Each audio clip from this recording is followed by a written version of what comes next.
來看6月新制度，頭一項是集會駕駛換駕照，滿70歲者都要體檢參加道安講習才會當換。41歲以上的駕駛，若是有接到通知，就要趕緊去換，若無相當寫起罰款3600。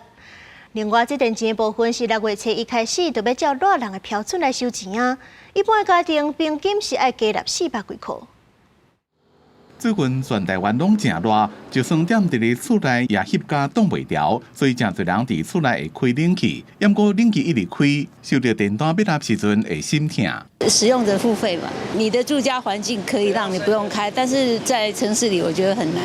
太熱當然還是會開，對，但可能就會稍微節制一點。大家關心是因為6月就要進入夏季電價，一個幾多項新制度要開始實施。台電測算，家庭主體平均每個月電錢會增加到1084塊，比唔是夏季時期的電價增加446塊，起碼加7成。另外，駕照的法規也有幾多項修正，若是被吊銷駕照3年以上，時間到就要先去教訓班上課，才當重新考駕照。滿70歲人就要經過體檢加道安講習，才當換照。過期無換駕照，相關罰3600。因那中華郵政是會後收，加美國商品類郵件，為了要防止伊波拉疫情，疾管署宣布，自6月初2零時開始，除了緊急人道等4類特定對象以外，暫停剛果民主共和國甲烏干達的民眾入境90天，是新冠疫情解封了國際關切。為了要降低伊波拉疫情對台灣的衝擊，我們其實主要是參考國際上面的一個做法，疫情不會短時間就結束，